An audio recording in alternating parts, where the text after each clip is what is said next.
Halo, pada minggu keempat ini kita akan belajar bersama terkait arsitektur hijau. Diharapkan mahasiswa nantinya dapat memahami prinsip desain dari pendekatan arsitektur hijau. Baik, langsung saja kita mulai ya.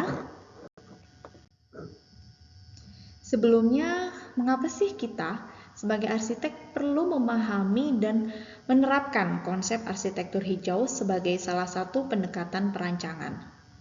Nah, kalau kita lihat diagram ini mengindikasikan adanya peningkatan suhu permukaan bumi secara signifikan dari tahun 1950-an hingga sekarang. Padahal kita ketahui bahwa apabila kenaikan suhu global mencapai lebih dari 1,5 derajat Celcius setiap tahun selama 1 atau 2 dekade, maka akan terjadi dampak yang jauh lebih besar seperti gelombang panas yang lebih lama, badai yang lebih intens, hingga kebakaran hutan. Apa yang menyebabkan suhu permukaan bumi secara global ini meningkat? Peningkatan suhu permukaan rata-rata bumi disebabkan oleh efek gas rumah kaca, misalnya emisi gas karbon dioksida, yang sumbernya berasal dari kegiatan atau aktivitas penggunaan bahan bakar yang tidak terbarukan, seperti bahan bakar fosil. Mulai dari aktivitas industri, transportasi, hingga konstruksi. Oleh karena itu, kita sebagai arsitek memiliki tanggung jawab secara profesional untuk meminimalisir dampak pembangunan terhadap lingkungan dengan menciptakan pembangunan yang berkelanjutan. Nah, untuk mewujudkan pembangunan yang berkelanjutan atau sustainable development, ada 3 aspek utama yang harus kita perhatikan. Tidak hanya berfokus pada aspek lingkungan saja, tetapi faktor sosial dan ekonomi juga penting. Jadi prinsipnya, kita perlu menciptakan lingkungan binaan yang ramah lingkungan sekaligus mampu memberdayakan masyarakat sekitar dan mengembangkan ekonomi setempat secara berkelanjutan. Arsitektur hijau atau bangunan hijau seringkali dikenal pula dengan istilah arsitektur berkelanjutan atau sustainable architecture. Atau dalam lingkup yang lebih luas, bisa disebut sebagai arsitektur ekologis. Nah, menurut James Staley dalam buku Ecological Architecture, terdapat 3 hal sebagai faktor penentu keberhasilan arsitektur hijau, yaitu yang pertama, tumbuhnya rasa menghargai terhadap kearifan lokal. Yang kedua, pentingnya pemanfaatan teknologi. Dan yang ketiga, pertimbangan terhadap masa depan kota. Nah, sekarang pertanyaannya adalah bagaimana mewujudkan arsitektur hijau? Apakah ada kriteria khusus terkait green architecture atau green building ini? Dan bagaimana kriterianya? Dan siapa yang sebenarnya menentukan? Berikut ini adalah prinsip desain green architecture dari Brenda dan Robert Fell yang masih sering dipakai dari tahun 1991 hingga sekarang. Ini adalah salah satu teori green architecture yang cukup lama ya, sudah cukup lama. Yang kemudian dari prinsip ini muncul perkembangan-perkembangan dalam merumuskan prinsip desain dari green architecture. Nah, Brenda dan Robert Fell ini merumuskan bahwa green architecture itu harus yang pertama, conserving energy. Kedua, working with climate. Ketiga, respect for site. Keempat, respect for user. Kelima, limiting new resources. Dan yang terakhir adalah holistic.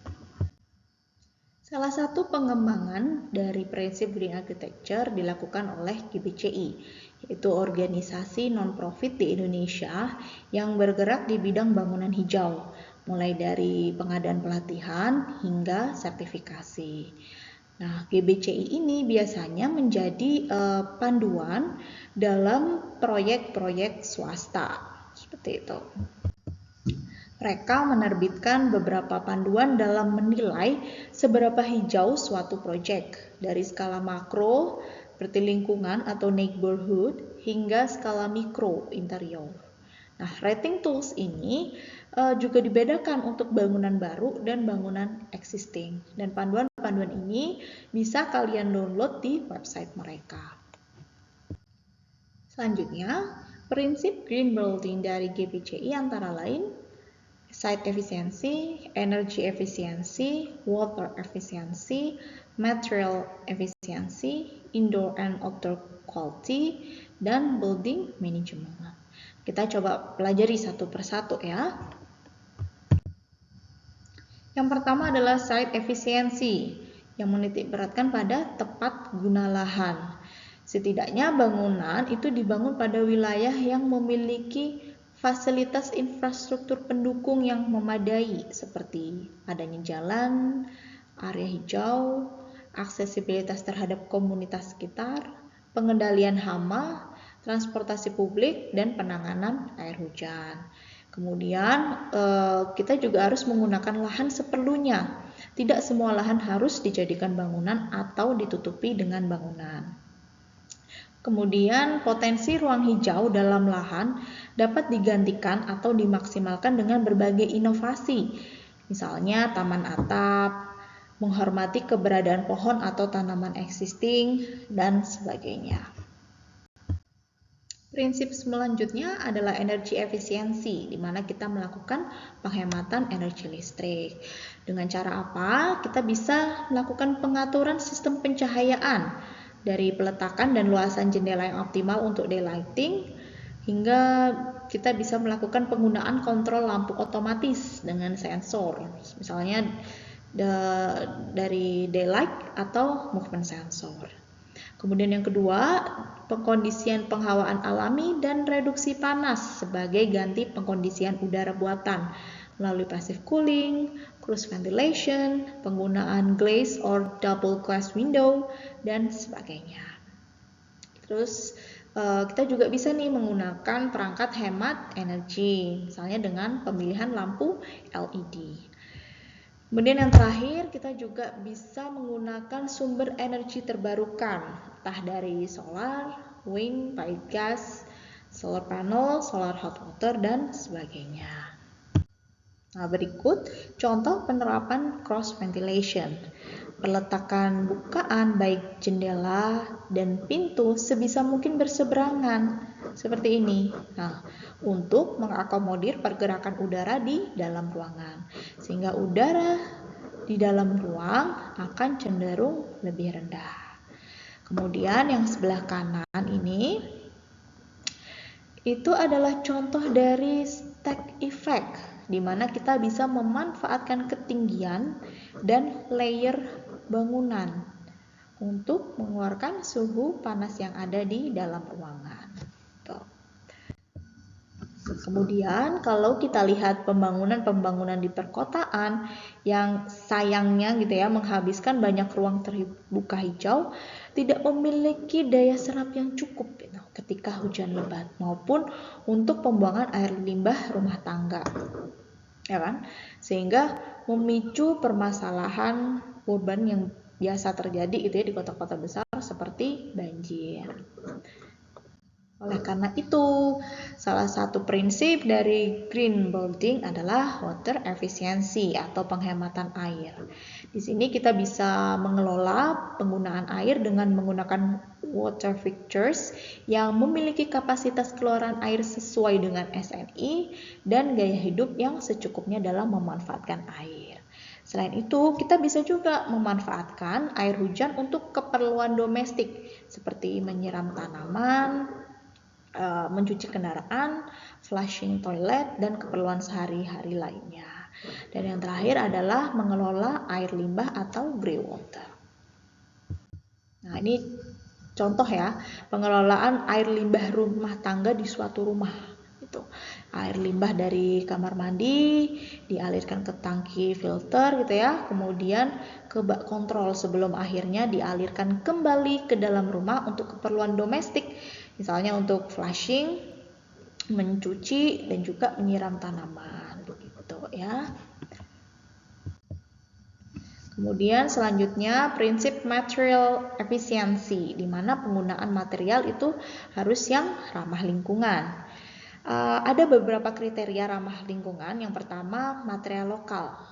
Lokal di sini berarti dalam radius 5 km untuk meminimalisir jejak karbon, gitu ya. Jadi kita seminimal mungkin mengirimkan material itu dari luar, gitu ya.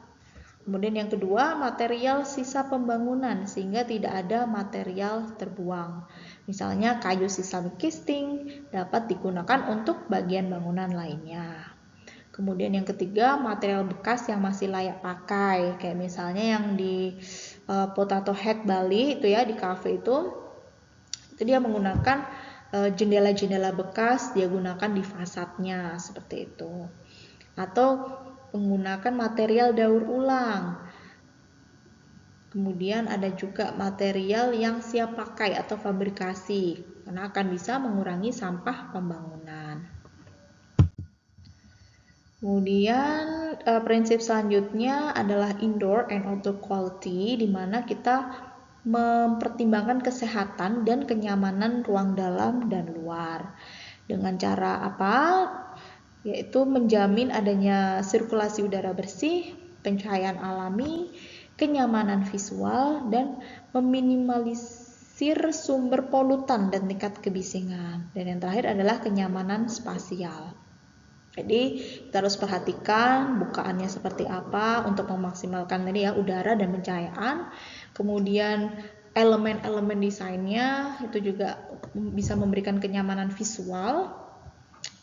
Kemudian misalnya kita ada penambahan unsur-unsur hijau ya untuk meminimalisir sumber polutan dan juga tingkat kebisingan sebagai buffer gitu ya. Dan yang tidak kalah penting, kita harus memikirkan kenyamanan spasial, di mana berarti kita berbicara terkait proporsi ruangnya ya, entah jarak antar furniturnya atau ukuran ruangnya. Selanjutnya building management, di mana adanya manajemen bangunan dan lingkungan binaan yang harus diperhatikan juga, mulai dari desain dan konstruksi bangunan yang ramah lingkungan, adanya aktivitas ramah lingkungan, ada panduan juga terkait operasi dan perawatan bangunan yang mudah dipahami, mengatur pengelolaan sampah dan keamanan, dan yang terakhir konsep bangunan tumbuh. Ini bisa kita terapkan dalam bangunan kita. Baiklah, kita sampai di bagian terakhir yaitu kesimpulan. Jadi dalam menerapkan prinsip desain green architecture atau green building ada beberapa aspek yang harus kita perhatikan. Mulai dari site efisiensi yaitu tepat guna lahan, kemudian energy efisiensi dan water efisiensi di mana kita harus melakukan penghematan dalam menggunakan energi dan air di dalam bangunan. Kemudian material efisiensi, berarti kita harus memilih material yang ramah lingkungan. Bisa dari material lokal, material bekas, material daur ulang, ataupun material yang difabrikasi. Kemudian aspek lainnya adalah indoor and outdoor quality, jadi kita harus memperhatikan adanya sirkulasi udara yang bersih, pencahayaan yang cukup, kemudian meminimalisir polutan dan sumber kebisingan, kenyamanan visual, dan juga kenyamanan spasial.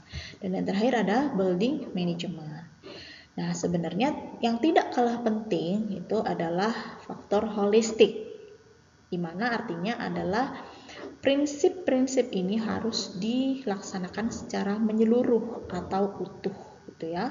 Jadi seoptimal mungkin prinsip-prinsip ini bisa diterapkan semuanya di dalam bangunan kita. Baik, itu saja pembahasan kita di materi topik arsitektur hijau.